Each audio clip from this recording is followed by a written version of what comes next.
નમસ્કાર વિદ્યાર્થી મિત્રો, કેમ છો? મજામાં? હું અભય સર આપણી યુટ્યુબ ચેનલ બાપુનું ગણિત અંદર આપ સૌનું હાર્દિક સ્વાગત કરું છું. મિત્રો, તમે આજે થંબનેલ જોઈને તો આવી ગયા છો કે આપણે છે આજે દ્વિતીય પરીક્ષા માટે છે મોસ્ટ આઈએમપી દાખલા ગાલા અસાઇનમેન્ટમાંથી આપવાના છીએ. બરાબર છે? જેની અંદર આપણે છે એ પ્રથમ પેપરની અંદર જે પહેલું પેપર છે એની અંદર વિભાગ બી ની અંદર આપણે દાખલા નંબર 25 કે દ્વિઘાત બહુપદી આપેલી અને શૂન્ય શોધો. એમાં છે આપણે શૂન્ય શોધવાના જે કે અવયવ પડવાના દાખલા છે એની રીત ખાસ યાદ રાખવાની છે. બીજો પ્રશ્ન નંબર 26 છે જેમાં શૂન્યનો સરવાળો અને શૂન્યનો ગુણાકાર આપ્યો હોય અને દ્વિઘાત બહુપદી મેળવવાની છે. તો આ બે રીત ખાસ કરવી જેનાથી આપણને 25મો પ્રશ્ન 26મો પ્રશ્ન આવડી જાય. બીજો પ્રશ્ન નંબર છે 28 જે સમાંતર શ્રેણીનો છે, જે 2 માર્કનો પ્રશ્ન છે. 20મું પદ પૂછે, 15મું પદ પૂછે, 14મું પદ, કોઈ પણ પદ પૂછી શકે એનો એક રીતનો દાખલો ગણી નાખવાનો છે. પછી 30મો છે જેની અંદર આપણને છે વિભાજન સૂત્રોને આધારિત દાખલો છે, જેમાં આપણને બધી વસ્તુ એ બિંદુ, બી બિંદુ અને M1 M2 પણ આપેલા છે. ડાયરેક્ટ આપણે સૂત્ર મૂકીને દાખલો ગણવાનો રહેશે. પછી આપણે આવે છે 34મો પ્રશ્ન, ટાવર વાળો પ્રશ્ન. મિત્રો, ટાવર વાળો પ્રશ્ન છે, ઝાડ વાળો પ્રશ્ન છે, એ બધા જે માત્ર ને માત્ર એક સ્ટેપની અંદર દાખલો થઈ જાય એવા આપણે આ 34મો પ્રશ્નના તમામ દાખલા ગણવાના રહેશે. પછી આપણે જોવાનું છે 36મો પ્રશ્ન, જેની અંદર આપણને ઊંચાઈ આપેલી છે અને પાયાનો વ્યાસ આપેલો છે. એ વ્યાસ આપેલો હોય તો આપણને આર મળી જાય. એચ અને આર મળે તો તિર્યક ઊંચાઈ એલ મેળવવા માટેનું એક સૂત્ર આપણી પાસે છે, L² બરાબર H² પ્લસ R². બરાબર છે? અને 37મો પ્રશ્ન છે જેની અંદર આપણે છે બહુલક, મધ્યક અને મધ્યસ્થ આ ત્રણ રીતના દાખલા આપણને પૂછાતા હોય છે. તો ત્રણે ત્રણ રીતના દાખલા આપણે કરી લેવા જોઈએ. પછી આપણે જોઈએ વિભાગ સી ની અંદર, જેની અંદર હું તમને છે અત્યારે આપું છું 39મો પ્રશ્ન, જેની અંદર છે તો આપણે ડાયરેક્ટ સીધા સમીકરણ આપેલા છે અને લોપની રીતે દાખલો ગણવાનો છે.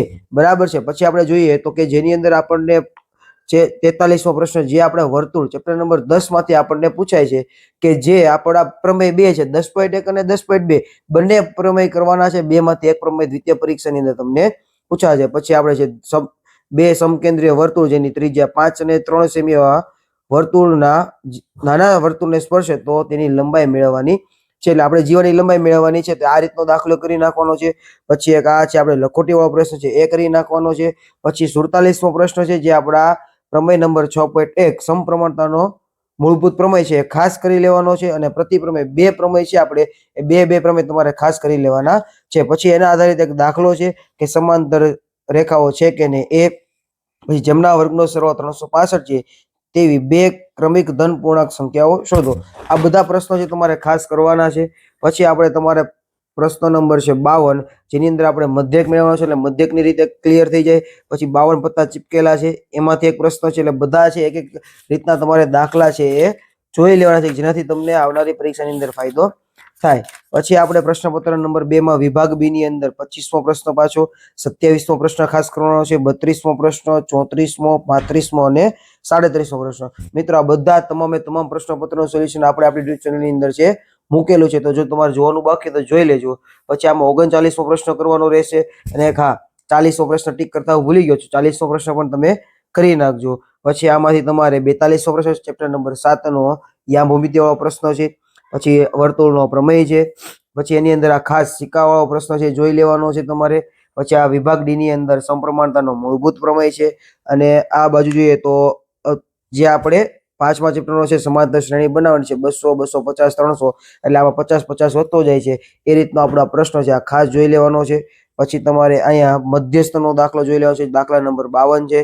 પછી આ બાજુ તમારે છે આવડો આ સંભાળવાનો દાખલો છે એ જોઈ લેવાનો છે. બરાબર છે? આનું સોલ્યુશન છે આપણી યુટ્યુબ ચેનલની અંદર છે, જેની લિંક હું તમને ડિસ્ક્રિપ્શનની અંદર આપી દઈશ. પેપર નંબર 3 ની અંદર વિભાગ બી ની અંદર છે એ 26મો પ્રશ્ન જોવાનો છે. પછી 29મો ભૂલી ગયો છું, તમે 29મો પ્રશ્ન ટીક કરી નાખજો. 30મો છે, 31મો છે, આ બાજુ 34 છે, 35 છે અને 37 છે. 37 પ્રશ્નો 6 પેપરમાં મેં ટીક કરેલા છે. 6 પ્રશ્ન કરશો એટલે 2 માર્કનો દાખલો એમાંથી હશે. બરાબર છે? આ બધા પ્રશ્નો તમને ટીક કરાવું છે, ખાસ કરી લેવાના છે. ખાસ જેકબની ઉંમર આધારિત દાખલો. પછી 40મો પ્રશ્ન છે સમાંતર શ્રેણીનો છે. પછી આ બાજુ આપણે છે 45માં દાખલો બહુલક મેળવો અને ભૂખરાગના બે પાસા, એટલે બે પાસાને ઉછાળવાનો દાખલો છે એ આવી શકે એમ છે. બરાબર છે? બાકી પાછો 47મો પ્રમેય છે, પ્રમેય તમે કરી નાખ્યો છે. પછી એક કુટીર ઉદ્યોગ, આ એક દાખલો તમે કરી નાખો. બરાબર છે? દ્વિઘાત સમીકરણની અંદર છે એ સમીકરણ બનાવીને ઉકેલવાનો છે, એ દાખલો છે. એટલે આવા એક બે દાખલા કરી નાખો તમને ક્યાંક ને ક્યાંક વિભાગ ડી ની અંદર 5 દાખલા ગણવા છે, એમાં ક્યાંક ઉપયોગી થઈ શકે. પછી સમાંતર શ્રેણીનો 50મો દાખલો, ખૂટતી આવૃત્તિ વાળો ખાસ પ્રશ્ન નંબર 51 છે. આ બે જ દાખલા આપણે પાઠ્યપુસ્તકના છે એ બે ગણી નાખવાના જેથી તમને આવો રીતનો દાખલો તમને ફાવે. બરાબર છે. પછી આ બાજુ આપણે પાછો મધ્યકનો દાખલો ગણી નાખવાનો છે. પછી 90 લખેલા અંકોનો દાખલો ગણવાનો છે. બરાબર છે. પછી પ્રશ્નપત્ર નંબર 4 માંથી 26મો દાખલો, આમાંથી 28મો દાખલો, 32મો દાખલો. રકમ ખાલી મોટી છે, દાખલાની સાબિતી ખૂબ સહેલી છે. બરાબર છે. આ બાજુ 34મો દાખલો કરવાનો છે, 36મો દાખલો કરવાનો છે અને 37મો દાખલો કરવાનો છે. પછી વિભાગ સી ની અંદર છે એ ખાસ આ બે 38 અને 39 બે દાખલા તમે છે એ ગણી નાખજો. બરાબર છે. પછી 40 છે, 41 છે. આ એટલામાંથી આટલા જ કરજો. વિભાગ ડી ની અંદર પાછો થેલ્સનો પ્રમેય છે અને આ વિભાજન સૂત્ર થેલ્સના પ્રમેયના આધારે જે ગુણોત્તરના દાખલા છે એ છે. પછી આ બાજુ તમે જુઓ તો 51મો દાખલો છે, ખૂટતી આવૃત્તિ વાળો દાખલો. ખાસ 4 માર્કની અંદર એક દાખલો તમને ખૂટતી આવૃત્તિ વાળો પૂછાઈ શકશે. 52મો દાખલો છે, પછી 53મો દાખલો છે. બરાબર છે. આ બધા દાખલા તમારે એકવાર જોઈ લેવાના છે અને ગણી નાખવાના છે. પ્રશ્નપત્ર નંબર 5 ની અંદર છે એ 25મો દાખલો જોવાનો છે. પછી એમાં તમારે ખાસ આ 27મો જોઈ લેજો, ટીક નથી કર્યો, વિવેચક વાળો છે. પછી 29મો દાખલો જોઈ લેવાનો છે. 30મો કાટકોણ ત્રિકોણ વાળો છે, જેમાં કાટકોણ ત્રિકોણને આધારે AB અને AC વાળો આપણે જે કાટકોણ ત્રિકોણનો નિયમ છે એના આધારે કે મેળવવાનો છે. પછી જેની અંદર તમારે છે આ 34મો દાખલો પણ જોઈ લેવાનો છે અને 37મો દાખલો જોઈ લેવાનો છે. બીજું વાત કરીએ તો વિભાગ સી ની અંદર ખાસ આ ગુણોત્તર વાળો પ્રશ્ન છે. બે ચલ, કારણ કે હવે છે પરીક્ષાની પેટર્ન થોડીક બદલાય છે. એક આપણને ડાયરેક્ટ સમીકરણ આપે છે અને એક આપણને રકમ આપે છે. સમીકરણ બનાવીને ઉકેલવાનો હોય છે. તો આવક અને માસિક ખર્ચ એનો આ ગુણોત્તર છે એના આધારે આપણે સમીકરણ બનાવવાનું છે. પછી આ ડાયરેક્ટ એસ અને ટી સમીકરણ આપેલું છે. પછી આ સમબાજુ ચતુષ્કોણ છે સાબિત કરવાનું છે. તો કે AB, BC, CD અને AD ચારે બાજુ સરખી થવી જોઈએ. બરાબર છે. પછી YX પૂછે તો XX બેમાંથી એક પ્રશ્ન છે પૂછાઈ શકે એવો છે. અને ખાસ આની સાથે ત્રિભાગ અને 4 ભાગ વાળો દાખલા પણ છે જોઈ લેજો. આમાં ખૂટતી વાળો દાખલો છે, લગભગ બધા ખૂટતી આવૃત્તિ વાળા પ્રશ્નો સિલેક્ટ કર્યા છે. એક દાખલો વિભાગ ડી અથવા સી ની અંદર તમને પૂછાશે. બીજું આપણે જોઈએ તો 48મો પ્રશ્ન છે, ગણતરી વાળો છે, ચેપ્ટર નંબર 6 માંથી. પછી આપણે જોઈએ તો 50મો દાખલો છે. પછી આપણે આગળ જોઈએ તો 52મો દાખલો ગણવાનો છે. 53મો છે, કારણ કે આ આપણે સંભાળવાના નવો દાખલો છે, પાઠ્યપુસ્તક કે પ્રેક્ટિસમાં કે નથી, એટલે એક વખત આ જોઈ લેવો જોઈએ. પછી જે 54મો દાખલો છે. પછી આપણે પ્રશ્નપત્ર નંબર 6 ની અંદર જોઈએ તો 25મો દાખલો છે, 26મો દાખલો છે, 30મો દાખલો છે. પછી આપણે જોઈએ તો 32મો દાખલો ગણવાનો છે. 30મા દાખલાની અંદર છે એ અંતરસૂત્ર, એટલે 2 માર્કની અંદર અંતરસૂત્ર અને વિભાજન સૂત્ર આધારિત દાખલો છે એ પૂછાઈ શકે એવો છે. પછી આમાં પાછો 37મો દાખલો છે.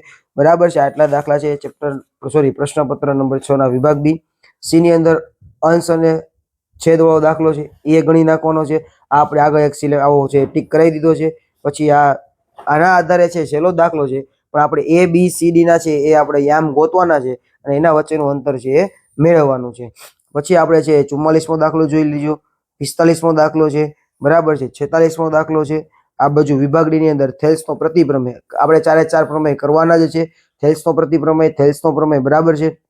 પછી 50મો પ્રશ્ન ઇનામ વાળો પ્રશ્ન ખાસ કરજો, જે ઘણી બધી વખત પૂછાયેલો છે, એટલે તમારે એ દાખલો ગણી નાખવાનો છે. પછી 53મો પ્રશ્ન છે આ સંભાળવાનો છે અને છેલ્લે 54મો શીખવવાનો છે. એટલે ઓલમોસ્ટ બધા દાખલા છે આપણા કવર આની અંદર થઈ જાય છે. બરાબર છે. જો તમે આપણી યુટ્યુબ ચેનલની અંદર નવા હોય તો ખાસ યુટ્યુબ ચેનલને સબસ્ક્રાઇબ કરો અને આપણા વિડીયોને લાઈક કરવાનું ભૂલતા નહીં.